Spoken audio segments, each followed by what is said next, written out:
Okay. Hi friends.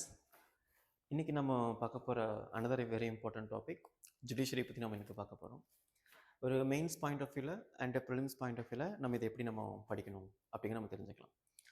கண்டிப்பாக இந்த செஷனில் உங்களுக்கு தெரிய வேண்டிய முக்கியமான விஷயம் என்னென்னா, ஒரு எடிட்டோரியல் நம்ம எந்த மாதிரி ஆங்கிளில் பார்க்கணும், அந்த எடிட்டோரியல் ஆங்கிளை நம்ம எப்படி மெயின்ஸோடைய ஆன்சர் ரைட்டிங்கை நம்ம கொண்டு வர முடியும், எப்படி ப்ரிலிம்ஸில் ஓரியன்டாக நம்ம கண்டென்ட் எடுக்க முடியும் அப்படிங்கிறத நம்ம இந்த செஷனில் நம்ம தெரிஞ்சுப்போம். ஓகே.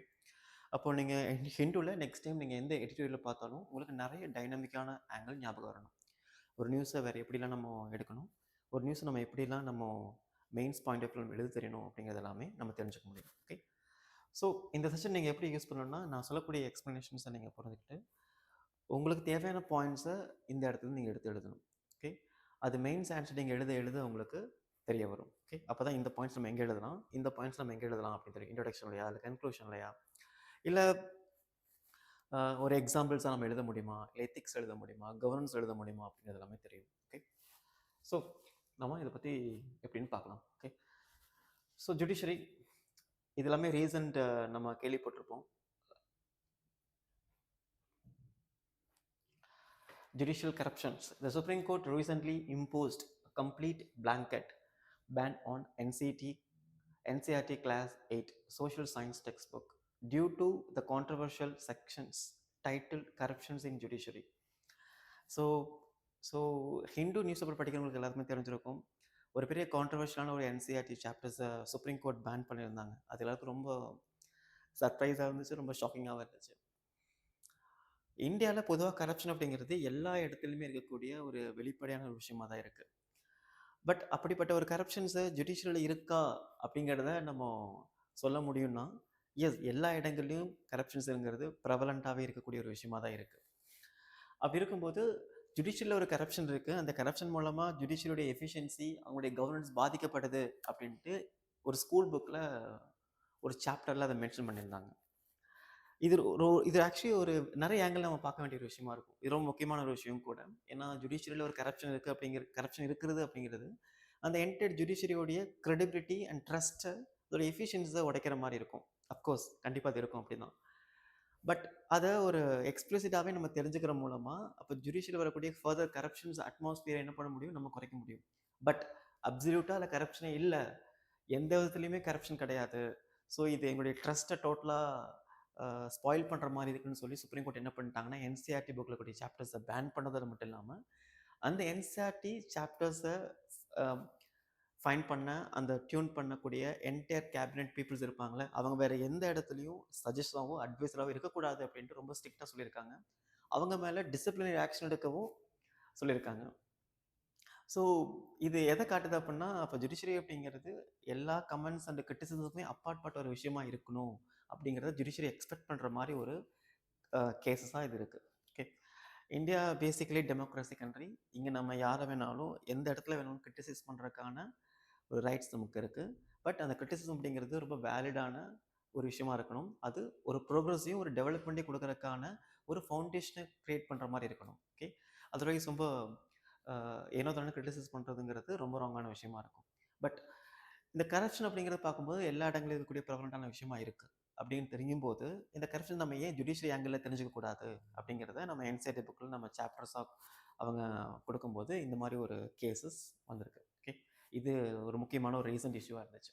அப்போ நீங்கள் எங்கெல்லாம் இது எழுதலாம்னா, இந்தியன் சொசைட்டியில் ஜுடிஷியரி பற்றியோடைய டாப்பிக்கில் இதை கொண்டு வரலாம். தென் GS2ல டேரெக்டாகவே கவர்னன்ஸ் அண்ட் ஜுடிஷியரி டாபிக்ஸ் நீங்கள் கொண்டு வரலாம்.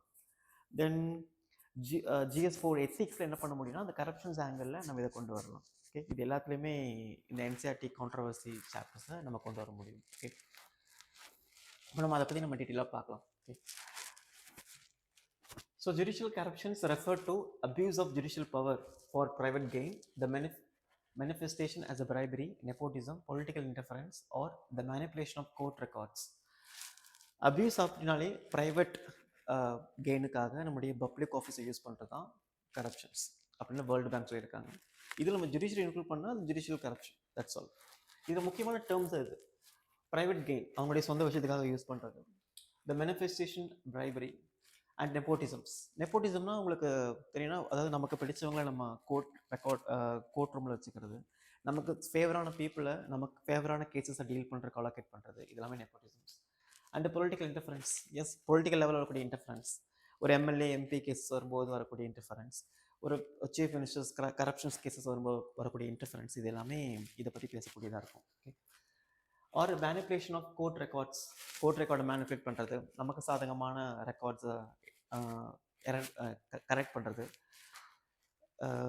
கேசஸ் நமக்கு சாதகமாக வரக்கூடிய விஷயங்களுக்காக நம்ம கோர்ட் ரெக்கார்ட்ஸ் நமக்கு ஏற்ற மாதிரி சேஞ்ச் பண்ணுறது, இது எல்லாமே மேனிப்புலேஷன் கீழே வரும். இது எல்லாமே கரப்ஷன்ஸ் கீழே வரக்கூடிய ஜுடிஷியரி கரப்ஷன்ஸ் அப்படிங்கிறாங்க. பட் இது ஹைலைட்டாக என்ன விஷயங்களை பண்ணுது அப்படின்னா, the Indian context, it represents a significant threat to the rule of law and the public faith in impartiality of the third pillar of democracy. So நம்மள்ட்ட 3 pillars இருக்குது. அதில் ஒன் ஆஃப் த பில்லர்ஸ் தான் இந்த democracy. First pillar இது legislature, second executive and third judiciary. Fourth pillar இது media அப்படின்னு சொல்லுவோம். So one of the pillar கூடிய ஜுடிஷியரி இந்த கரப்ஷன்ஸ்னால எரோட் ஆகும்போது, டிஸ்டர்ப்ட் ஆகும்போது என்ன ஆகும்னா, இந்தியாவோட டெமோக்ராட்டிக்கல் ஃபவுண்டேஷன் ஆகும் பாதிப்படையும். ஓகே. அது ரூல் ஆஃப் லாங்கிறது very very important. Rule of லான்னா so no one above law, யாருமே சட்டத்துக்கு அப்பாற்பட்டவங்க மேல் கிடையாது, எல்லாருமே சட்டத்துக்கு முன் சமம் அப்படிங்கிறத ரூல் ஆஃப் லா சொல்லுது. அப்படி இருக்கும்போது ஜுடிஷியரி கரப்ஷன்ஸை நம்ம எடுத்துக்கிட்டோம் அப்படின்னா, அதில் ரூல் ஆஃப் லா அப்படிங்கிறது எங்கே வைரட் ஆகும்னா, ஒரு ஜட்ஜஸ் கரெக்ட் பண்ணும்போது அந்த ஜட்ஜஸ் உண்மையிலே கரெக்ட் பண்ணாங்களா இல்லையா அப்படிங்கிறதுக்கு முன்னாடி எஃப்ஐஆர் சார்ஜ் ஷீட் ஃபைல் பண்ணுவாங்க. அப்படி எஃப்ஐஆர் சார்ஜ் ஷீட் ஃபைல் பண்ணும்போது கண்டிப்பாக ஒரு சுப்ரீம் கோர்ட்லேயோ ஹை கோர்ட்லேயோ ஒரு சுப்பீரியர் ஜட்ஜஸை நம்ம என்கொயரி பண்ணும்போது, இந்த மாதிரி ஒரு சுப்பீரியர் ஜட்ஜஸ் இந்த மாதிரி கேஸில் இன்வால்வ் ஆகிருக்காங்க அப்படிங்கிறத நம்ம சீஃப் ஜஸ்டிஸ் ஆஃப் இந்தியாவுக்கு அனௌன்ஸ் பண்ணணும்.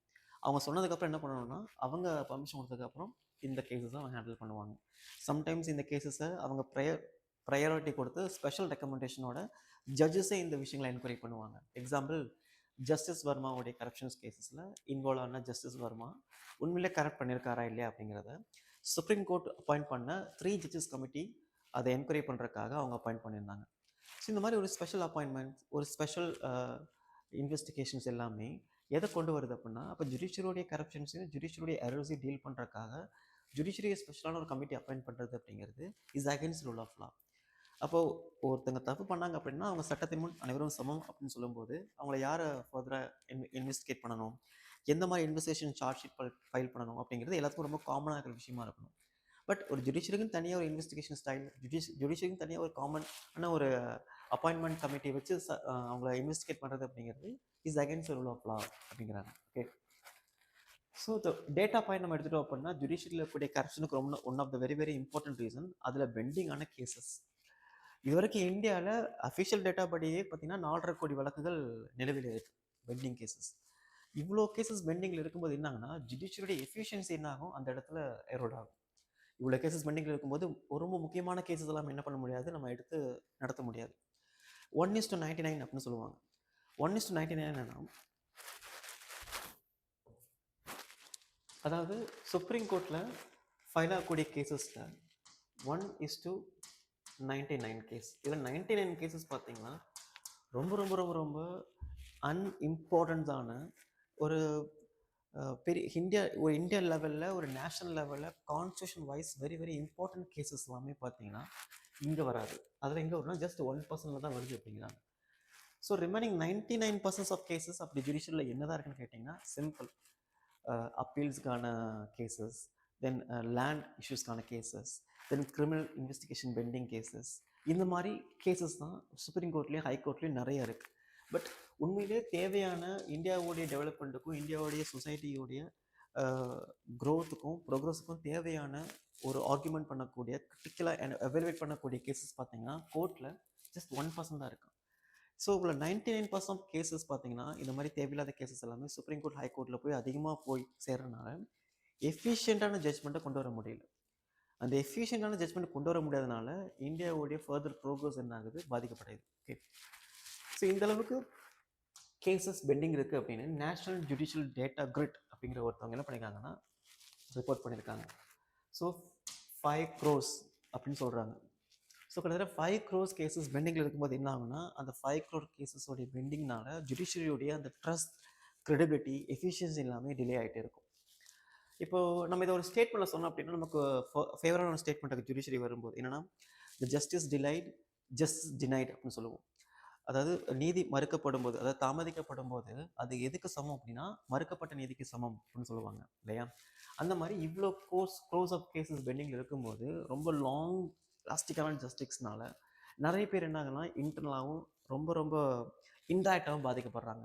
நிறைய காசு செலவு பண்ண வேண்டியிருக்கு, நிறைய டைம் ஸ்பெண்ட் பண்ண வேண்டியிருக்கு, நிறைய சஃபர்ஸ் அவங்க ஃபேஸ் பண்ண வேண்டியதாக இருக்குது. இது மூலமாக என்ன ஆகுது, கரப்ஷன்ஸ் அந்த இடத்துல அந்த ஸ்பேஸில் ஒரு பெரிய ஒரு ஒரு ஒரு கேட் ஓப்பன் பண்ணுது அப்படிங்கிறாங்க. இவ்வளோ கேசஸ் பெண்டிங் இருக்கும்போது நம்மளுடைய கேஸ் எப்போ வரும், நம்மளுடைய ஹியரிங் எப்போ வரும், நமக்கு ஜட்ஜ்மெண்ட் எப்போ வரும் அப்படின்னு ரொம்ப நாளாக காத்துக்கக்கூடிய பீப்புள் என்ன பண்ணுறாங்கன்னா, அட்ராக்ட் பண்ணி அவங்கள கவர் பண்ணுறக்காக அவங்கள்ட்ட போய் பேசுகிறாங்க. ஓகே, ஸோ இந்த மாதிரி உங்களுடைய கேஸ் ஃபஸ்ட்டு முன்னாடி வரணும், உங்களுடைய ரெக்கார்ட்ஸ் ஃபஸ்ட் முன்னாடி வரணும், உங்களுடைய ஹியரிங் ஃபஸ்ட்டு எடுத்து பண்ணணும் அப்படின்னா இவ்வளோ சார்ஜ் பண்ணுங்க அப்படின்ட்டு ஹிடன் சார்ஜ் பண்ணுறாங்க. இந்த ஹிடன் சார்ஜ் பார்த்தீங்கன்னா அது கரப்ஷன்ஸ் ஆர் ஜுடிஷியல் ரிஃப்ளெக்ட் ஆகுது. ஓகே, அதுதான் இடத்துல சொல்லியிருப்பாங்க 62% of cases are pending more than 1 year. கிட்டத்தட்ட மோர் தென் 1 இயராக 62% ஆஃப் கேசஸ் பெண்டிங் இருக்குது. இது எல்லாமே எதுக்கான ஒரு பாத்து கிரியேட் பண்ணுதா கரப்ஷன்ஸ். எப்படின்னா, is creating incentives for speed money to influence listening and hearing. இது ஒரு முக்கியமான ஒரு ஃபேஸ். என்ன சொல்கிறாங்கன்னா, ஒரு இன்சென்டிவ்ஸை கிரியேட் பண்ணுதான். ஓகே, ஸோ உங்களுடைய ஜட்ஜ்மெண்ட் இன்றைக்கி வரணும், இல்லை உங்களுடைய ஹியரிங் இன்றைக்கி வரணும், உங்களுடைய ரெக்கார்ட்ஸை ஃபஸ்ட் நாங்கள் எடுத்து பண்ணணும் அப்படின்னா எங்களுக்கு இந்த மாதிரி சார்ஜை கொடுங்க அப்படிங்கிற மாதிரி ஒரு இன்சென்டிவை ஹிடனாக கிரியேட் பண்ணுது. இந்த ஹிடன் இன்சென்டிவ்ஸ் இருக்குது பார்த்தீங்களா, இதுதான் ஜுடிஷியரியில் ஒரு கரப்ஷன்ஸாக எவால்வ் ஆகுது அப்படிங்கிறாங்க. எதுக்காக? Speed money. எதுக்கான? லிசனிங்க்கும் ஹியரிங்க்கும், கோர்ட் கேஸை அப்ரோச் பண்ணுறக்கும் ஹியர் பண்ணுறக்கும் இந்த ஹிடன் சார்ஜ் ஜுடிஷியரி மிகப்பெரிய ஒரு கரப்ஷன்ஸாக கிரியேட் ஆகுது. இதனால் அந்த ஜுடிஷியரி கிரெடிபிலிட்டி அண்ட் எஃபிஷியன்சி என்னாகுது, குறையுது. எல்லாத்தையுமே பணம் இருக்காது. அப்போ எல்லாத்தையுமே பணம் இல்லாத போது இந்த மாதிரி விஷயங்களால என்ன ஆகுதுன்னா, அந்த பணம் இருக்கக்கூடிய பீப்புள் ஜஸ்டிஸ் ரொம்ப வேகமாக வாங்குறாங்க. பணம் இல்லாத பீப்புளுக்கு ஜஸ்டிஸ் ரொம்ப ரொம்ப டிலேவாக கிடைக்கும் போது அப்போ ஜுடிஷியரி ஜஸ்டிஸ் அப்படிங்கிறது பணம் இருக்கிறவங்களுக்கு மட்டும்தான் எஃபிஷியண்டாக இருக்கும், பணம் இல்லாதவங்களுக்கு ரொம்ப ரொம்ப டிலே ஆகும் அப்படிங்கிற மாதிரி ஒரு எக்ஸ்பிளிசிட்டான ஒரு விஷயத்தை காட்டக்கூடியதாக இருக்குது. Okay, next the rule of index. So world லெவலில் நமக்கு இருக்கக்கூடிய ரேங்க் என்னென்னா, நமக்கு இருக்கக்கூடிய வேர்ல்ட் லெவல் ரேங்க் கரப்ஷன்ஸில் 77 to 79 அவுட் ஆஃப் 142 கண்ட்ரிஸ். இது கொடுக்கக்கூடிய டேட்டா என்னன்னா, த வேர்ல்டு ஜஸ்டிஸ் ப்ராஜெக்ட் அப்படிங்கிற ஒருத்தவங்க என்ன பண்ணியிருக்காங்கன்னா இந்த ரிப்போர்ட்டை சப்மிட் பண்ணியிருக்காங்க. ஸோ 2025 ஒரு கொஷின்ஸ் கேட்டிருந்தாங்க. என்னென்னா, நம்முடைய சுப்ரீம் கோர்ட்டோடைய எஃபிஷியன்ட்டி, நம்மளுடைய சுப்ரீம் கோர்ட்டோடைய அந்த பவர் அப்படிங்கிறது வேர்ல்டு கோர்ட்டோட கம்பேர் பண்ணும்போது எப்படி இருக்குது அப்படின்னு கேட்டிருந்தாங்க. கொஞ்சம் ட்ரிக்கியான கொஷின்ஸாக இருக்கும். பட் நம்ம ஒரு சுப்ரீம் கோர்ட்டை கம்பேர் பண்ணும்போது வேர்ல்டு கோர்ட் கம்பேர் பண்ணும்போது பார்த்தீங்கன்னா, நம்மளுடைய சுப்ரீம் கோர்ட் ரொம்ப நிறைய விஷயங்களை எஃபிஷியண்டாக இருந்திருக்காங்க. ஃபார் எக்ஸாம்பிள், உலகத்திலேயே தேர்ட் ஜெண்டராக இருக்கக்கூடிய, அதாவது டிரான்ஸ்ஜெண்டரை தேர்ட் ஜெண்டராக அனௌன்ஸ் பண்ணதே நம்ம கண்ட்ரி தான். அது யாரும் சுப்ரீம் கோர்ட். அப்போது உலகத்தில் நிறைய பீப்புள் ஒவ்வொரு ஜெண்டர்ஸில் இருக்காங்க. அந்த மாதிரி ஒவ்வொரு பீப்புளோடைய ஜெண்டர் அஃபிஷியலாக டிக்ளேர் பண்ணி இவங்களையும் ஒரு ஜெண்டராக கன்சிடர் பண்ணுங்கன்னு சொல்லி இந்தியாவில் டிரான்ஸ்ஜெண்டரை தேர்ட் ஜெண்டராக அஃபிஷியலாக ரிலீஸ் பண்ணாங்க. அது ஒரு பெரிய ஒரு விஷயத்தை காட்டுது. தென் நிறைய கோர்ட்ஸ் பார்த்தீங்கன்னா என்விரான்மெண்ட்டை எந்த அளவுக்கு ரொம்ப சீரியஸாக எடுத்துப்பாங்கன்னு தெரியாது. பட் இந்தியாவில் என்விரான்மெண்ட் இஷ்யூஸை ரொம்ப ரொம்ப சீரியஸாக எடுத்துகிட்டு அதுக்கு வாலண்டியராக கேஸஸ் ஃபைல் பண்ணுறது அண்ட் ரொம்ப அதிகப்படியான ஜட்ஜ்மெண்ட் அந்த என்விரான்மெண்ட் ரெலவெண்ட்டாக கொடுக்குறது, என்விரான்மெண்ட்டை சேஃப்கார்ட் பண்ணுறது எல்லாமே இது ஜுடிஷியரியோடைய முக்கியமான ஒரு ரோலாக இருக்கும். தென் பிரைம் மினிஸ்டர் ஆகட்டும், இல்லை சீஃப் மினிஸ்டர் ஆகட்டும், இல்லை கலெக்டராக இருக்கட்டும், யாராக இருந்தாலுமே ரூல் ஆஃப் லாவை ஃபாலோ பண்ணணும்னு சொல்லி அவங்களுக்கு அகேன்ஸ்டான நிறைய கேசஸை சுப்ரீம் கோர்ட் ஹை கோர்ட்டு கொடுத்துருக்காங்க. இது எல்லாமே அந்த கோர்ட்டோட இம்பார்ஷாலிட்டியும் அதோட எஃபிஷியன்சி காட்டுது. பட் இருக்கும்போது corruption and long delay cases இது எல்லாமே என்ன பண்ணுதுன்னா ஜுடிஷியரியோடைய எஃபிஷியன்சி அண்ட் அவங்களுடைய அந்த பர்ஃபார்மன்ஸை குறைக்குது. ஓகே, அதனால நம்மளுடைய ரேங்க் பார்த்தீங்கன்னா 77 to 79 out of 142 countries. Okay, இதை இது ஆக்சுவலி நம்ம அந்த ஜுடிஷியல் லெவன்ட்டான கேசஸ் வரும்போது, இந்த கொஷின்ஸ் வரும்போது என்ன பண்ண முடியும், இன்ட்ரடக்ஷன்லையோ ஏதாவது ஒரு மெயின் பாயிண்ட் என்ன பண்ண முடியும், நம்ம எழுத முடியும். இப்போ இருக்கக்கூடிய இந்தியன் ஜுடிஷியரி கரண்ட்டாக எஃபிஷியண்டாக இருக்கா, அதோடைய இம்பார்ஷாலிட்டிஸ் எப்படி இருக்குது அப்படின்னு நம்ம கேட்கும் என்ன பண்ண முடியும், இந்த மாதிரி விஷயங்களை நம்ம அந்த டிஸ்அட்வான்டேஜோ இல்லை நெகட்டிவ் ரோலை என்ன பண்ண முடியும், எழுத முடியும். ஓகே, அதுக்கு இந்த ரிப்போர்ட் ரொம்ப யூஸ்ஃபுல்லாக இருக்கும். டிரான்ஸ்பரன்சி இன்டர்நேஷனல் சர்வேயோடைய ரிப்போர்ட்ஸ் படி என்னன்னா, about 20 to 25% of respondents interacting with the district and session courts reported paying bribe or using influence to process legal paperwork. ஒரு கேஸ் ரொம்ப சீக்கிரமாக முடிக்கிறதுக்காகவும் கேஸ் ரொம்ப சீக்கிரமாக ஃபைல் பண்ணுறதுக்காகவும் இந்த ஜட்மெண்ட்டை குயிக்காக அவங்க எதிர்பார்க்க என்ன பண்ணுறாங்கன்னா, செஷன் கோர்ட்டில் டிஸ்ட்ரிக்ட் கோர்ட்ஸில் ரொம்ப அதிகப்படியான பிரைப்ஸுங்கிறது இன்வால்வ் ஆகிட்டே இருக்குது அப்படிங்கிறாங்க. இந்த பிரைப்ஸ் எல்லாமே என்ன ஆகும்னா ஜுடிஷியரி மேலே வைக்கக்கூடிய அந்த ட்ரஸ்ட் என்ன ஆகும், கொஞ்சம் கொஞ்சமாக அப்படியே வீக் ஆகும். யாருனால? காமன் பீப்புள்னால. ஏன்னா காமன் பீப்புளால எல்லாத்தையுமே என்ன பண்ண முடியாது, காசு கொடுத்து வாங்கிட முடியாது. அது குறிப்பாக ஜுடிஷியரி அப்படிங்கிறது ரொம்ப ரொம்ப காஸ்ட்லியான விஷயமா காமன் பீப்புளுக்கு இருக்குது. ஏன்னா ஒரு கேஸ் கோர்ட்டுக்கு போயிட்டாலே அது எப்போ அடுத்த ஹியரிங் வரும் அப்படிங்கிறது அந்த கோர்ட்டுடைய ஜட்ஜஸ் தான் தெரியுமே தவிர வேறு யாருக்குமே தெரியாது. அப்போ அந்த மாதிரி ஒரு ஒரு எந்த விதமான ஒரு ப்ரிடிக்டிவே பண்ண முடியாத இடத்துல ஒரு கேஸோட ஜட்ஜ்மெண்ட் ரொம்ப வேகமாக நடக்காமல் ரொம்ப ஸ்லோவாகவும் ரொம்ப டிலேவாகவும் நடக்கும்போது என்ன ஆகுனா காமன் பீப்புள் அந்த ஜுடிஷியரி மேலே இருக்கக்கூடிய ட்ரஸ்ட் என்ன ஆகும், கொஞ்சம் கொஞ்சமாக வீக் ஆகும். ஓகே, ஸோ ஒரு ஜுடிஷியரி மேலே இருக்கக்கூடிய ட்ரஸ்ட்டு ஒரு டெமோக்ராசி கண்ட்ரியில் வீக் ஆகிறது அப்படிங்கிறது அந்த ஒட்டுமொத்த டெமோக்ராசியோடைய ட்ரஸ்ட்டை வீக் பண்ணுறதுக்கு சமம். ஓகே, நெக்ஸ்ட்டு ஸோ ஏன்னா டெமோக்ரஸியை காப்பாற்றுறதே judiciary very very important role. அப்போ ஜுடிஷியரி மேலே நம்பிக்கை இல்லாமல் இருக்கும்போது என்ன ஆகும், டெமோக்ரஸி மேலேயும் நம்பிக்கை இல்லாமல் இருக்கும். Okay, the constitutional relevant articles, the Article 124 and 137 provide the procedure for removal of judges of Supreme Court and High Court on grounds of proved misbehaviors or incapacity. இப்போ ஒரு வேளை கரப்ஷன்ஸில் இந்த ஜட்ஜஸ் இன்வால்வ் ஆகிருக்காங்கன்னு நம்ம கண்டுபிடிச்சு அந்த ஜட்ஜஸ் என்ன பண்ணலாம்னா அங்கேருந்து நம்ம ரிமூவ் பண்ணுற மாதிரி இருந்தால் அதுக்கு கான்ஸ்டியூஷனல் ஆர்டிகல்ஸ் இருக்குது. அதுதான் ஆர்டிகல் 124 and 217. பட் இது வரைக்கும் இந்த இண்டிபெண்டன்ஸ் இந்தியாவில் 75 இயர்ஸ் ஆஃப் ஹிஸ்ட்ரியில் நம்ம எந்த ஜட்ஜஸுமே இந்த மாதிரி ஒரு ஆர்டிகல்ஸ் கீழே ரிமூவ் பண்ணதே கிடையாது. ஓகே, பார்லிமெண்ட் வரைக்கும் அது போயிருக்கு, அது இம்பீச்மெண்ட் லெவலுக்கு அது போயிருக்கு. பட் நம்ம எந்த ஒரு சுப்ரீம் கோர்ட் ஹைகோர்ட் ஜட்ஜுமே இது வரைக்கும் அஃபிஷியலாக நம்ம இம்பீச்மெண்ட் மூலமாக ரிமூவ் பண்ணதே கிடையாது. Okay, then Article 235 is a grant High Court administrative control over subordinate courts, including the power to take disciplinary actions against the judicial officers. So 235 article என்ன சொல்லுதுன்னா, யாரெல்லாம் இந்த மாதிரி கரப்ஷன் இன்வால்வ் ஆகுறாங்களோ, யாரெல்லாம் இந்த மாதிரி ஒரு இன்ஃப்ளூயன்ஸ் அண்ட் நெப்போட்டிசமில் இன்வால்வ் ஆகுறாங்க, அந்த மாதிரி பீப்புளுக்கு அகேன்ஸ்டாக ஆக்ஷன் எடுக்க சொல்லி இந்த ஆர்டிகல் சஜஸ்ட் பண்ணுது. ஓகே, அப்போ இதெல்லாம் நமக்கு மெயின்ஸ் ஆன்சர் ரைட்டிங்கில் ஆர்டிகல் 235 என்ன பண்ணலாம், தேவையான இடத்துல கோட் பண்ணி என்னதான் அந்த ஜுடிஷியல் கரப்ஷன் இருந்தாலுமே அந்த கரப்ஷன்ஸை தடுக்கிறதுக்காக என்ன பண்ணுறாங்கன்னா ஜுடிஷியரில் கூடிய நிறைய விஷயங்கள் ஹெல்ப்ஃபுல்லாக இருக்குது. எக்ஸாம்பிள் ஆர்டிகல் 235 அப்படின்னு எழுதலாம். Article 50 is separation of judiciary from states. அப்போ நம்ம ஒரு கவர்மெண்ட் இருந்து நம்ம ஜுடிஷியரி நம்ம செப்பரேட்டாக வச்சுக்கிற மூலமாக என்ன ஆகுதுன்னா கவர்மெண்டோட இன்ஃப்ளூயன்ஸ் ஜுடிஷியரி மேலே இல்லாமல் பார்த்துக்க முடியும். அப்படி கவர்மெண்டோட இன்ஃப்ளூயன்ஸ் ஜுடிஷியரி மேலே இல்லாமல் பார்த்துக்கிற மூலமாக என்ன நடக்க முடியும், ஜுடிஷியரியை ரொம்ப இண்டிபெண்ட்டாக சேஃபாக செக்யூராக செயல்பட வைக்க முடியும், இன்ஃப்ளூயன்ஸ் ஃப்ரீயாக, நெப்போட்டிசம் ஃப்ரீயாக. ஓகே, இதுதான் ஆர்டிகல் 50ங்கிறது ரொம்ப இம்பார்ட்டன்டான விஷயம். Then Article 227, the power of superintendent overall courts by the High Court to ensure the function within the burdens of law and ethics. So இந்த சூப்பரண்டன்ஸ் அதை கவனிக்கிறது, ஒவ்வொரு டிஸ்ட்ரிக்ஸ் கோர்ட்டும் என்ன மாதிரி ஜட்மெண்ட் கொடுக்குறாங்க, ஒவ்வொரு செஷன் கோர்ட்டும் என்ன மாதிரி ஜட்மெண்ட் கொடுக்குறாங்க. நீங்கள் பேப்பரில் பார்த்தீங்கன்னா நிறைய ஜட்மெண்ட் பார்த்தீங்கன்னா நிறைய சுப்ரீம் கோர்ட்டும் ஹை கோர்ட்டும் அதை வித்ட்ரா பண்ணியிருப்பாங்க. சம்டைம்ஸ் இந்த மாதிரி செஷன் கோர்ட்டும் டிஸ்ட்ரிக்ஸ் கோர்ட்டும் சொல்லக்கூடிய ஜட்மெண்ட்டை அவங்க ஸ்டாப் பண்ணிடுவாங்க. இந்த மாதிரி நிறைய கோர்ட்டுடைய கேசஸ்லாம் நடந்திருக்கு. இதெல்லாம் எதை காட்டுதுன்னா, அப்போ எந்த ஒரு ராங்கான ஜட்மெண்ட்டும் வெளியே போயிடக்கூடாதுக்காக நிறைய ஹை கோர்ட்ஸ் சுப்ரீம் கோர்ட் என்ன பண்ணுறாங்கன்னா, இந்தியாவில் இருக்கக்கூடிய ஒவ்வொரு கோர்ட்டும் வெளியிடக்கூடிய கேஸ் ஜட்மெண்ட்ஸை ஸ்டடி பண்ணிட்டே இருக்காங்க.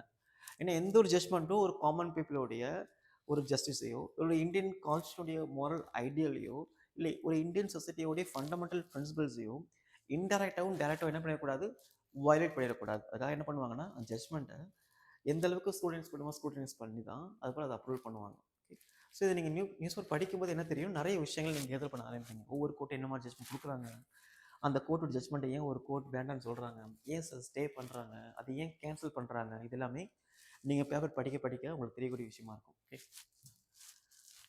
இப்போ next relevant laws, the judges act, Judges Enquiry Act 1968 regulate the procedure of the investigations and proof of misbehaviors of the judges of Supreme Court or High Court. So judges enquiry act மூலமாக என்ன பண்ண முடியும், ஒரு judges ஒரு corruption involve ஆகுனா அவங்கள enquiry பண்ண முடியும். And prevention of corruption act 1988 நம்ம என்ன பண்ண முடியும், ஜுடிஷியரி கூடிய ப்ரிவென்ஷன்ஸை ப்ரிவென்ட் பண்ணுறக்காகவும் அதை கர்வ் பண்ணுறக்காக என்ன பண்ண முடியும், இந்த ஆக்டை ஃபாலோ பண்ண முடியும். இதில் இன்னொரு முக்கியமான விஷயம் என்னன்னா, is a mandatory prior sanction from the chief justice of India before registering an FIR against the superior court judges. இதுதான் அகெயின்ஸ்ட் ரூல் ஆஃப் லாவுக்கு ஒரு முக்கியமான ஒரு எக்ஸாம்பிள்ஸாக இருக்கும். இப்போ ஒரு பர்சன்ஸ் க்ரைம் பண்ணுறாரு அப்படின்னா அவர் மேலே ஒரு கம்ப்ளைண்ட் கொடுக்க என்ன பண்ண முடியும், இம்மீடியட்டாக ஃபர்ஸ்ட் இன்ஃபர்மேஷன் ரிப்போர்ட்டை ஃபைல் பண்ணுவாங்க. ஒரு FIR ரெஜிஸ்டர் பண்ண என்ன பண்ணுவாங்க, சார்ஜ் ஷீட் ஃபைல் பண்ண உடனே கோர்ட்டில் ஒப்படைப்பாங்க. கோர்ட்டில் ஒப்படைச்சு என்ன பண்ணுவாங்க, கோர்ட் அதுக்கேற்ற மாதிரி என்கொயரிஸ் பண்ணிவிட்டு இன்வெஸ்டிகேஷன் முடிஞ்சதுக்கப்புறம் அவங்க என்ன பண்ணுவாங்க, ஃபர்தராக பனிஷ்மெண்ட் கொடுப்பாங்க. ஓகே, இப்போ இது ஆக்சுவலி ப்ரோட்டோகால். பட் இந்த இடத்துல என்ன நடக்குதுன்னா, ஒரு சுப்பீரியர் ஜட்ஜஸ் ஒரு கரப்ஷனில், ஒரு நெப்போட்டிசமில், ஒரு இன்ஃப்ளூயன்ஸில் இன்வால்வ் ஆகிருக்காரு, ஒரு கான்ஃப்ளிக்ட் ஆஃப் இன்ட்ரெஸ்ட் என்னென்னா, ஒருத்தவங்க அவங்க அந்த கவர்மெண்ட்டோடைய பொசிஷனில் கூடிய பீப்புள் அந்த பொசிஷனில் கூடிய பவர் அண்ட் ரெஸ்பான்சிபிலிட்டிஸை யூஸ் பண்ணி அவங்களுடைய ஃபேமிலி அண்ட் ஃப்ரெண்ட்ஸ் இல்லை அவங்களுடைய பர்சனல் லைஃபுக்கு தேவையான பெனிஃபிட் அவங்க பண்ணியிருப்பாங்க. அதுதான் கான்ஃப்ளிக்ட் ஆஃப் இன்ட்ரெஸ்ட். இது எத்திக்ஸில் வெரி வெரி இம்பார்ட்டன்ட்.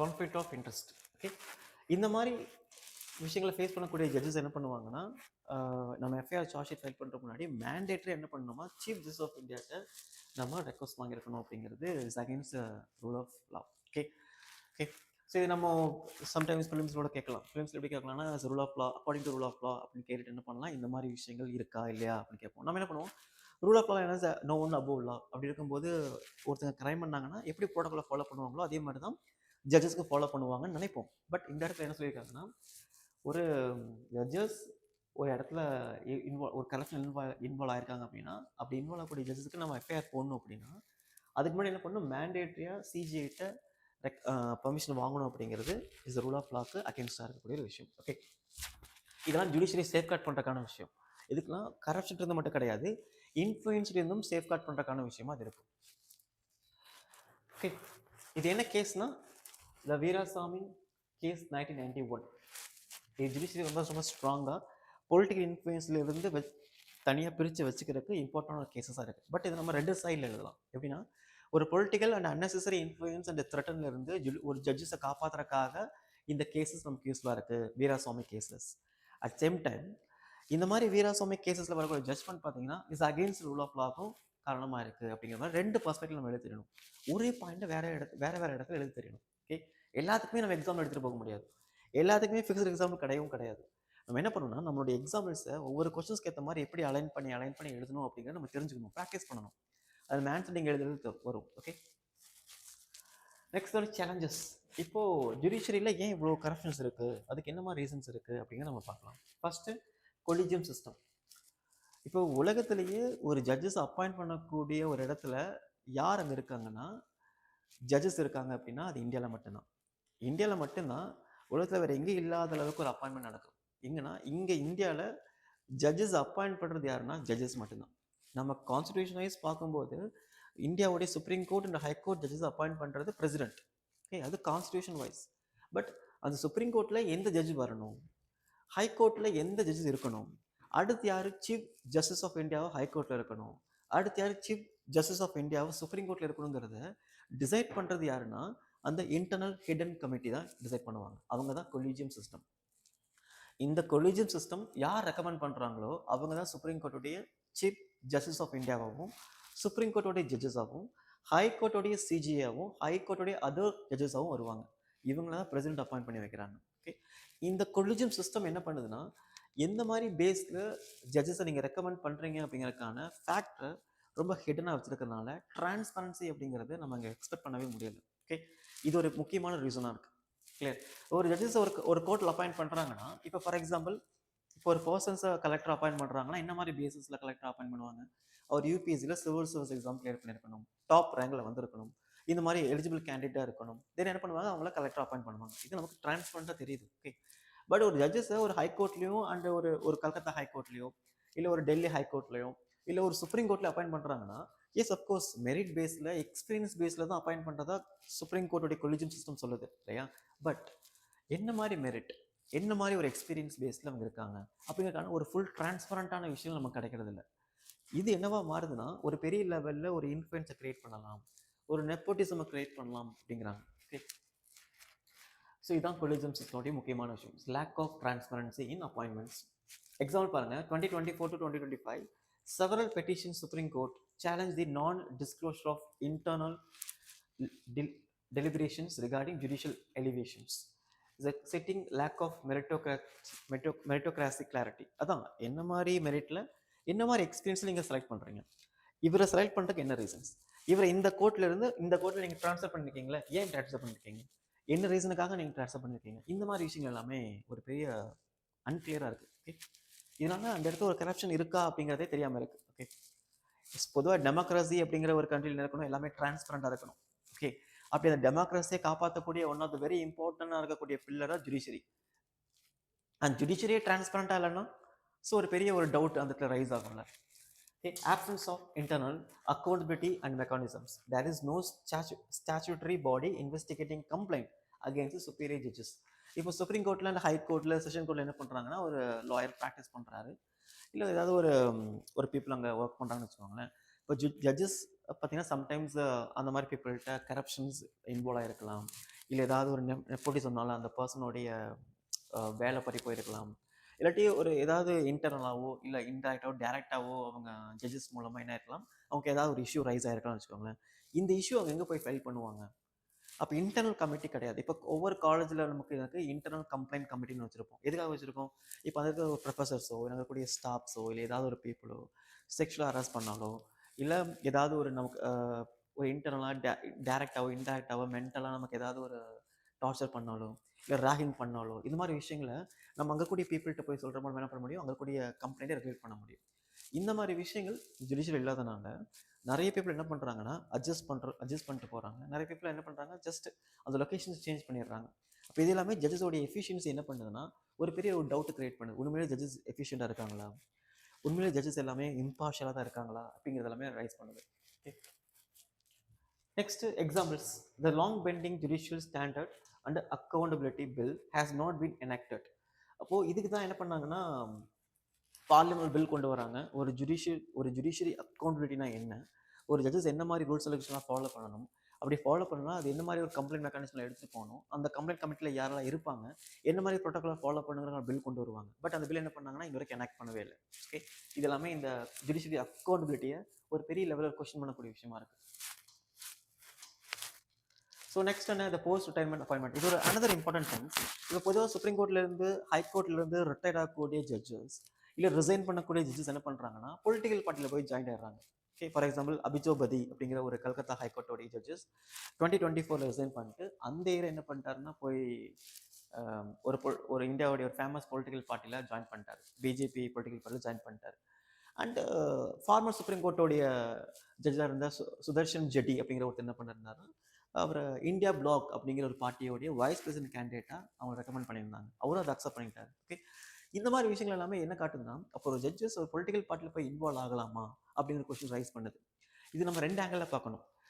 யார் வேணாலும் பொலிட்டிக்கல் பார்ட்டியில் போய் நம்ம ஜாயின் பண்ணலாம், அது நம்மளுடைய ஃபண்டமெண்டல் ரைட். ஓகேவா, நான் ஒரு பொலிட்டிக்கல் கேண்டிடேட்டாக இருக்கணுங்கிறத சூஸ் பண்ணுறது யாருன்னா நான் மட்டும்தான். பட் இது ஒரு ஆங்கிள். ரெண்டாவது ஆங்கிள் என்னென்னா, நான் என்ன மாதிரி ஒரு பொசிஷனில் இருக்கேன், அந்த பொசிஷன்ல இருந்து நான் எதுக்காக சடனாக பொலிட்டிக்கல் பார்ட்டியில் இன்வால்வ் ஆகிறேன் அப்படிங்கிற கொஸ்டின் ரைஸ் பண்ணும். அப்போது ஒரு மேஜர் ஹைகோர்ட்டில் ஒரு மேஜர் சுப்ரீம் கோர்ட்டில் இருக்கக்கூடிய ஒரு ஜட்ஜஸ் எல்லாருமே ரிசைன் பண்ணிட்டு ரிட்டையர் பண்ணிட்டு ஒரு பொலிட்டிக்கல் பார்ட்டியில் போய் ஜாயின் பண்ணுறது என்ன மாதிரி ஒரு டவுட் அட்மாஸ்பியர் ரைஸ் பண்ணுன்னா, இப்போது இந்த ஜட்ஜஸ் உண்மையிலேயே இம்பார்ஷியலாக இருந்திருப்பாங்களா அப்படிங்கிற ஒரு கொஸ்டின்ஸை ரைஸ் பண்ணும். அப்போது ஒரு பொலிட்டிக்கல் பார்ட்டியில் போய் ஜாயின் பண்ணுறாங்கன்னா அந்த பொலிட்டிக்கல் பார்ட்டியில் ஜாயின் பண்ணுறதுக்கு என்ன ரீசனாக இருக்கும்? அப்போ இவங்க ஜட்ஜஸாக இருக்கும்போது இந்த பொலிட்டிக்கல் பார்ட்டி லெவன்ட்டான ஜட்ஜ்மெண்ட் எல்லாமே அவங்க எப்படி கொடுத்துருப்பாங்க? ஃபேவரிசமாக இருந்திருக்குமா, இல்லை நெப்போட்டிசம் இருந்திருக்குமா, இல்லை இம்பார்ஷாலிட்டி இருந்திருக்காதா? இப்படி இந்த மாதிரி விஷயங்கள் எல்லாமே நமக்கு ஃபியூச்சரில் கொஸ்டின்ஸ் ரைஸ் பண்ணக்கூடிய விஷயமா இருக்கும். பட் இந்த இடத்துல இன்னொரு முக்கியமான விஷயம் என்னென்னா, ஜட்ஜஸ் உடனே போய் பொலிட்டிக்கல் பார்ட்டியில் ஜாயின் பண்ணுறது ஒரு ரெண்டு விஷயங்களை ரைஸ் பண்ணும். ஃபஸ்ட்டு அந்த ஜுடிஷியரியோடைய கிரெடிபிலிட்டி. அப்போது ஜுடிஷியரியில் கூடிய ஜட்ஜஸ் எல்லாமே பொலிட்டிக்கல் லெவலில் இன்டைரக்டாக கனெக்டிவாக இருக்காங்க. அதுக்கப்புறம் ஜட்ஜஸ் என்ன பண்ணுறாங்க, ரிட்டைன் ஆனதுக்கப்புறம் ரிசைன் பண்ணதுக்கப்புறம் ஒரு ஆஃப்டர் பெனிஃபிட்டாக பொலிட்டிக்கல் பார்ட்டியில் ஒரு நல்ல பதவி கிடைக்கிறதுக்காக என்ன பண்ணுவாங்கன்னா, அவங்க ஜுடிஷியரியில் இருக்கும்போது ஜட்ஜஸாக இருக்கும்போது என்ன பண்ணுவாங்கன்னா சில பொலிட்டிக்கல் பார்ட்டிக்கு இன்டைரக்டாக பெனிஃபிட்டாக இருந்திருக்கலாம் அப்படிங்கிற ஒரு கொஸ்டின் ரைஸ் பண்ணும். ஓகே, ஸோ இது எல்லாமே இந்த போஸ்ட் ரிட்டையர்மெண்ட் பெனிஃபிட்டில் இருக்கக்கூடிய ஒரு டவுட்ஃபுல் திங்ஸ். பட் எல்லாத்தையும் நம்ம அப்சல்யூட்டாக எடுத்துக்க முடியாது. ஒரு ஜட்ஜஸ் ரிட்டையர் ஆனதுக்கப்புறம் ஒரு பொலிட்டிக்கல் பார்ட்டியில் ஜாயின் பண்ணுறதுங்கிறது ஏன் கூடாதுன்னு வரணும். ஏன் கூடாதுன்னா, ஒரு ஜட்ஜஸாக சர்வீஸ் பண்ணக்கூடிய பீப்புள்கிட்ட இருக்கக்கூடிய அந்த விஷயங்களை நல்லா கேதர் பண்ணியிருப்பாங்க. ஓகே, ஒரு இந்தியாவுக்கு என்ன மாதிரி விஷயங்கள் தேவைப்படுது, ஒரு பீப்புள் எதை விரும்புகிறாங்க, என்ன மாதிரி ஜஸ்டிஸ்லாம் இந்தியாவில் தேவைப்படுது, அண்ட் என்ன மாதிரி டெவலப்மெண்ட் இந்தியாவில் தேவைப்படுது அப்படிங்கிறது ஒரு ஜட்ஜஸ்க்கு நல்லாவே தெரியும். அப்போ ஒரு ஜட்ஜஸாக இருக்கக்கூடிய பீப்புள் ஒரு ரிட்டையர் ஆனதுக்கப்புறம் இல்லை ரிசைன் பண்ணதுக்கப்புறம் ஒரு பொலிட்டிக்கல் பார்ட்டியில் ஜாயின் பண்ணி அவர் ஒரு எம்பி ஆகும், ஒரு எம்எல்ஏ ஆகும்போது அவர் போய் பார்லிமெண்ட் அசம்பிளிலையும் ஸ்டேட் அசம்பிளிலையும் என்ன பண்ண முடியும், ஒரு பீப்புளுக்கான ஒரு ரைட் டிக்னிட்டி வாய்ஸ் என்ன பண்ண முடியும், அவரால் பார்லிமெண்ட்லேயும் அசம்பிளி பேச முடியும். ஒரு ஜட்ஜஸ் ஒரு 30 to 45 இயர்ஸ் இருக்க எக்ஸ்பீரியன்ஸ் கூடிய ஜட்ஜஸ் ஒரு எம்பியாக பார்லிமெண்ட்டில் பேசுகிறக்கும் ஒரு சாதாரண ஒரு பொலிட்டிக்கல் கேண்டிடேட் பீப்புள்னால எலெக்ட் பண்ணி ஒரு பார்லிமெண்ட்டில் பேசுகிறக்கும் ஹேஸ் அ ஹியூஜ் டிஃப்ரென்ஸ் இல்லையா? இந்த மாதிரி ஒரு பொலிட்டிக்கல் லெவலில் கூடிய விஷயங்களை நிறைய எஜுகேட்டட் அட்வான்டேஜாக பொலிட்டிக்கல் லெவலில் கொண்டு போக முடியும். இப்போ அந்த ஜட்ஜஸ் என்ன பண்ணுவோம், நாளைக்கே லா மினிஸ்டர் ஆகிட்டாருன்னா, ஒரு சாதாரண ஒரு பேக்ரவுண்ட் வரக்கூடிய ஒரு பீப்புள் பொலிட்டிக்கல் கேண்டிடேட்டாக இருந்து லா மினிஸ்டர் ஆகிறக்கும், ஒரு 45 இயர்ஸ் எக்ஸ்பீரியன்ஸ் இருக்கக்கூடிய பீப்புள் லா மினிஸ்டர் ஆகிறக்கும் இருக்கக்கூடிய டிஃப்ரென்ஸ் இருக்குல்ல, அது பெரிய லெவல்.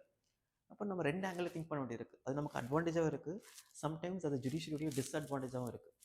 ஜுடிஷியரி டிஸ்அட்வான்டேஜ் கிடையாது, அது ஒட்டுமொத்த இந்தியாவோட disadvantage. Okay, next administrative corruptions இன் ரெஜிஸ்ட்ரி.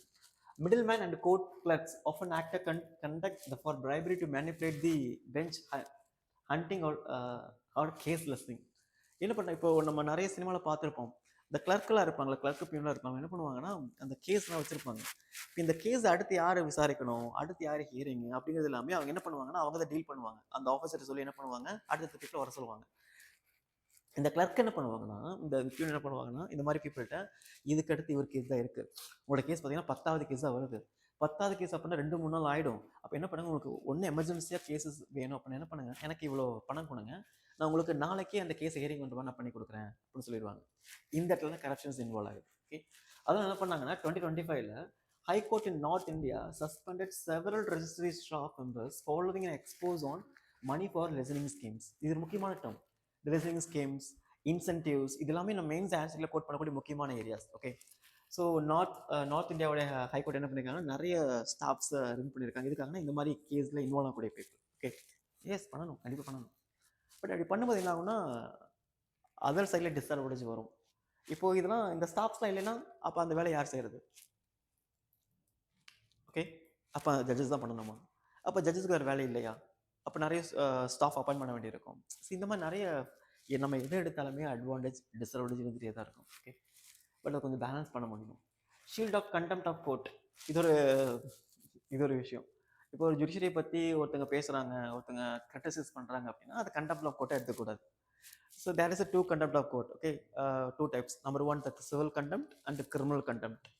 சிவில் கண்டெம்ட்னா என்னது?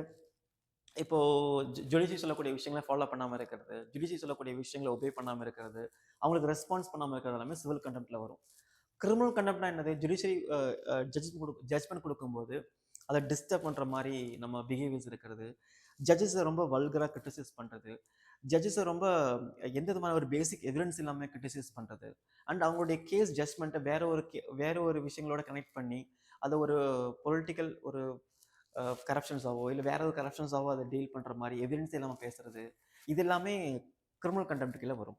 ஓகே, இப்போ அந்த ஜுடிஷியரி த்ரெட்டன் பண்ணுற மாதிரி பேசுறது, நான் ஆக்சுவலி இது நடந்திருக்கு, தமிழ்நாட்டில் நடந்திருக்கு. தமிழ்நாட்டில் ஒரு ஜட்ஜஸ் தீர்ப்பு சொன்னதுக்கு என்ன பண்ணிருக்காங்கன்னா அவரை கொலை பண்ணிடவே மாட்டிருக்காங்க. இதெல்லாமே கிரிமினல் கண்டெம்ட் கீழே வரும். ஒரு ஜட்ஜஸ் அப்படி சொல்லிட்டாங்கன்னா அப்புறம் தீர்ப்பு எப்படி வரும்? ஓகே, ஸோ இந்த ப்ரொடக்ஷனுக்காக என்ன பண்ணியிருக்காங்கன்னா ஜட்ஜஸ்க்கு சில ப்ரொடக்ஷன் கொடுப்பாங்க, அதில் criminal contempt and civil contempt இருக்கும். இப்போ இது எப்படி மிஸ்யூஸ் ஆகுதுன்னா, இப்போ ஜுடிஷியரி பற்றி ஒரு கிரிட்டிசம் வருது, அவங்க ஃபேஸ் பண்ணுறாங்கன்னா அது சிவில் கண்டெம்ட்டாவோ கிரிமினல் கண்டெம்ட்டாவோ எடுத்துக்கூடாது. இப்போ என்சிஆர்டி சாப்டர்ஸில் என்ன பண்ணுறாங்கன்னா ஜுடிஷியரியில் கரப்ஷன்ஸ் இருக்குது, அதனால ஜுடிஷியரி எஃபிஷியன்சிலாம் வீக்காக இருக்குது, அதனால நமக்கு ஜுடிஷியரி நம்ம என்ன பண்ணணும், ரிஃபார்ம் பண்ணணும் அப்படின்னு ஒரு சாப்டர்ஸ் கொடுக்குறாங்கன்னா, ஒரு டெமோக்ராசி கண்ட்ரியில் ஜுடிஷியரி என்ன பண்ணணும், அதை எப்படி வேணால் எடுத்துக்கணும். ஃபஸ்ட்டு அதை ஆக்சுவலி வெல்கமிங்காக எடுக்கிறது ரொம்ப முக்கியமான விஷயம்.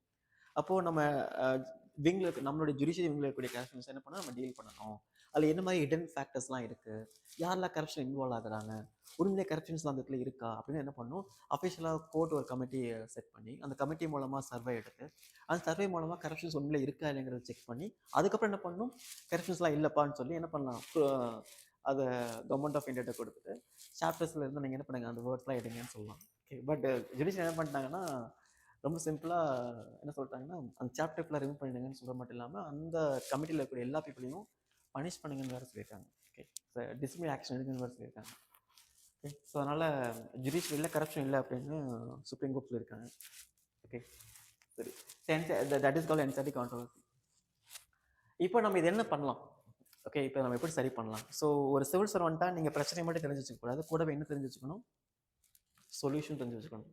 பொதுவாக காமன் பீப்புள் எல்லாருக்கும் பிரச்சனை தான் தெரியும், சொல்யூஷன் தெரியாது. பட் ஆஸ் சிவில் சர்வெண்ட் என்ன பண்ணணும், நீங்கள் பிரச்சனையும் தெரிஞ்சு வச்சுக்கணும், முக்கியமான விஷயம் சொல்யூஷன் வேணும். ஓகே, அப்போ தான் நீங்கள் ஒரு ஃபுல் ஃப்ளெட்ஜான சிவில் சர்வெண்ட் ஆக முடியும். ஓகே, ஸோ என்ன பண்ணலாம், enactment of judicial accountability law.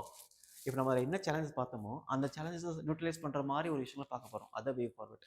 Okay, இதுதான் நம்ம மெயின்ஸ் ஆன்சர் எழுத போகிறோம். ஸோ நீங்கள் சேலஞ்சஸ் என்ன எழுதுறீங்களோ அந்த சேலஞ்சுக்கு நியூட்ரலான ஒரு பேலன்ஸான விஷயத்த வே ஃபோட்டோ எழுத போகிறீங்க. சம்டைம்ஸ் நீங்கள் அட்வான்டேஜ் என்ன எழுதுனீங்களோ அந்த அட்வான்டேஜுக்கு நியூட்ரலான விஷயத்த நீங்கள் சேலஞ்ச் எழுத போகிறீங்க. That's all. இந்த மாதிரி நம்ம பேப்பரை பேலன்ஸாக வச்சுக்கணும். ஸோ அந்த இடத்துல எனாக்ட் பண்ணாமல் இருக்கிறாங்களா ஜுடிஷியரியோட அக்கௌண்டபிலிட்டி பில், அது என்ன பண்ணணும், எனாக்ட் பண்ண வைக்கணும். எனாக்ட் பண்ண வைக்கிற மூலமாக ஜுடிஷியரியோட அக்கௌண்டபிலிட்டியை சேஃப் கார்ட் பண்ணணும்.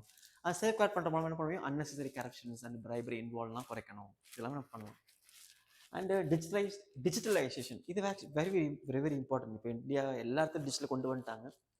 இந்த ஸ்டாஃப் மெம்பர்ஸ்னால என்ன ஆகுது, இன்சென்டிவ்ஸ் கிரியேட் ஆகுதுன்னு நம்ம பார்த்தோம்ல. இப்போ என்ன பண்ணணும், ஒவ்வொரு கேஸுமே நம்ம டிஜிட்டலாக அப்லோட் பண்ணிடணும். இந்த கேஸ், இந்த டைம், இந்த டேட், இந்த கேஸ், இந்த டைம், இந்த டேட் நம்ம டிஜிட்டலாக நம்ம ஆர்டராக கொண்டு வந்துட்டோம். என்ன பண்ண முடியும், நம்ம அதை பார்த்து வெரிஃபை பண்ண முடியும். அப்போ என்னோட கேஸ் எப்போ வருது, இந்த மந்த் வருது, இந்த டைம் வருது, இந்த டேட் வருதுன்னு வரும். அப்போ என்ன பண்ணால், I have to should wait, right, I should wait for that time. அப்போ என்ன பண்ண முடியும், இப்போ ஒரு இடத்துல வந்து கிளர்க் என்ன பண்ணுறாருன்னா, என்கிட்ட காசு கேட்கும்போது என்ன பண்ணலாம், நான் கொடுக்காம அவாய்ட் பண்ணலாம். ஏன்னா காசு கொடுத்தா என்ன பண்ண முடியாது, அதை அந்த இடத்துல சேஞ்ச் பண்ண முடியாது. ஏன்னா டிஜிட்டல் தானே, எல்லாமே வெரிஃபைட் ரெக்கார்டில். அப்போ இந்த மாதிரி இடத்துல என்ன பண்ண முடியும், அந்த பிரைபரி கேஸ் குறைக்க முடியும். Next national judicial appointment commission, இது 2015 இன்னும் வரைக்கும் இல்லாமல் இருக்கிற ஒரு விஷயம். 2015 இது என்ன அன்கான்ஸ்டியூஷனல் டிக்ளேர் பண்ணிட்டாங்க supreme court of India. National judicial appointment commission என்னன்னா, இப்போ ஜட்ஜஸ் அப்பாயிண்ட் பண்ணுறாங்கல்ல,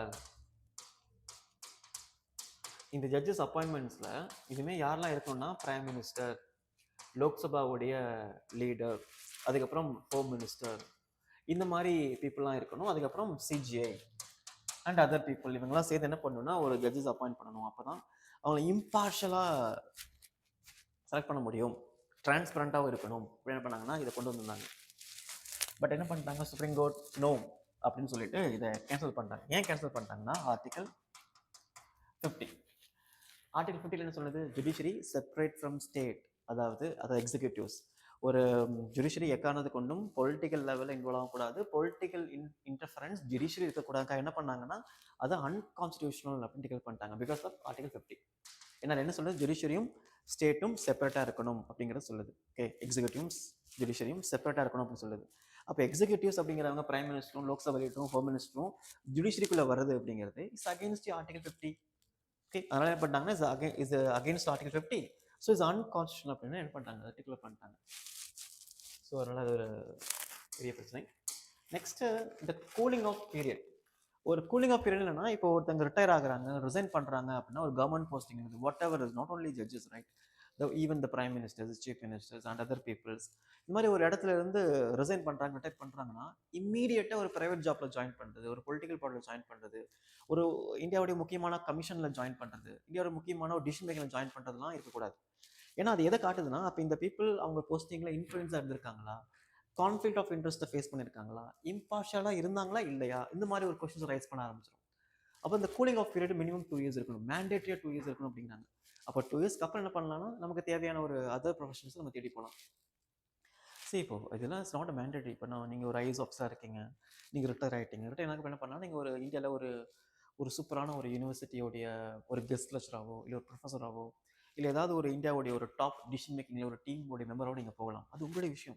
ஏன்னா உங்களுடைய நாலேஜ், உங்களுடைய எக்ஸ்பீரியன்ஸ், உங்களுடைய எக்ஸ்போஷர், உங்களுடைய லேர்னிங், இது எல்லாமே நீங்கள் ரிட்டையர் ஆனதுக்கப்புறமும் எங்கேயாவது யூஸ் பண்ணணும், நான் எங்கேயாவது ஒரு பெனிஃபிட்டாக இருக்கணும், சொசைட்டிக்கு ஒரு பெரிய லெவலில் ஒரு இம்பாக்ட் கிரியேட் பண்ணக்கூடிய இடத்துல இருக்கணும் அப்படின்னு நினைக்கிற பீப்புள் என்ன பண்ணுவாங்கன்னா, இது மாதிரி இடங்களை தேடி போயிட்டே தான் இருப்பாங்க. அதை நம்ம ராங்னு சொல்லவே முடியாது.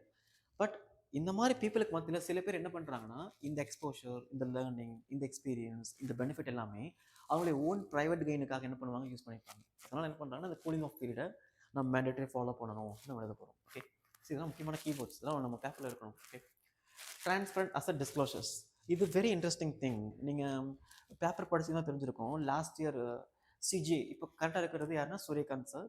இதுக்கு முன்னாடி இந்த சீஃப் ஜஸ்டிஸ் ஆஃப் இந்தியா யாருன்னா சஞ்சீவ் கண்ணா சார். இவங்க என்ன பண்ணாங்கன்னா, இவங்களோட சேர்ந்த 21 சுப்ரீம் கோர்ட் ஜட்ஜஸ் என்ன பண்ணாங்கன்னா, அவங்களுடைய அசட்டை டிஸ்க்ளோஸ் பண்ணாங்க. So such a very interesting moment. இது ஆக்சுவலி இருக்கணும். அப்போ ஒவ்வொரு ஜுடிஷியரி என்ன பண்ணணும்னா, ஒவ்வொரு ஜட்ஜஸுமே அவங்களுடைய அசட்ஸை ஒவ்வொரு பீரியாடிக்கல் டைமில் டிஸ்க்ளோஸ் பண்ணணும். அப்போ டிஸ்க்ளோஸ் பண்ணும்போது என்ன பண்ண முடியும், அந்த அன்வான்டான அந்த அசட்ஸை ஆட் பண்ணதை கண்டுபிடிக்க முடியும். ஓகே, அப்போ ஒரு ஜட்ஜஸ் இவ்வளோ இந்த பதவியில், இவ்வளோ போஸ்டிங்கில், இவ்வளோ சேலரியில், இவ்வளோ வருஷம் ஒர்க் பண்ணியிருக்காங்கன்னா அவங்களால எவ்வளோ அசட் கிரியேட் பண்ண முடியும் அப்படிங்கிற ஒரு லாஜிக்கல் ரீசன் இருக்கணும்ல.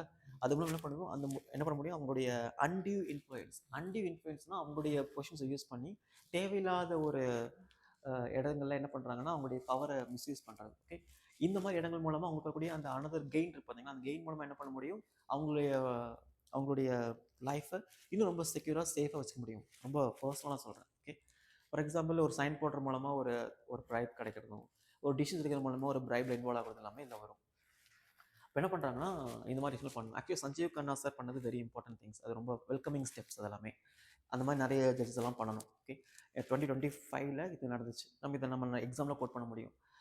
இது என்ன பண்ணுவோம்னா கான்ஃப்ளிக்ட் ஆஃப் இன்ட்ரெஸ்ட்ல இருந்து அந்த பார்ஷாலிட்டி, அந்த டிஸ்கிரிமினேஷன், அந்த political influences, nepotism, corruptions, and influences and money laundering, இந்த மாதிரி இடங்கள்ல என்ன பண்ண முடியும், இந்த கவர்மெண்ட் சர்வன்ஸை காப்பாற்ற முடியும், இன்வால்வ் ஆகாமல் வச்சுக்க முடியும். அப்போ ஒவ்வொரு வருஷமும் ஒரு 2 இயர்ஸ் ஒன்ஸ் 3 இயர்ஸ் ஒன்ஸ் என்னுடைய அசட்டை நான் வெளியே விடணும் அப்படின்னா, அப்போ நான் இந்த மாதிரி என்னுடைய பொசிஷன்ஸை யூஸ் பண்ணி மிஸ்யூஸ் பண்ணி நான் சேர்த்த எல்லா அசட்டும் என்ன ஆகும், வெளியே வரும்போது அப்போ இந்த ஒரு ஆஃபீஸர் இவ்வளோ அசட் எப்படி கெயின் பண்ணார் அப்படிங்கிற கொஸ்டின்ஸ் ரைஸ் ஆகும். அது மூலமாக அந்த ஆஃபீஸரோட கேரக்டர் என்ன பண்ண முடியும், நம்ம ஜஸ்டிஃபை பண்ண முடியும். இது ஒரு இம்பார்ட்டன்ட்.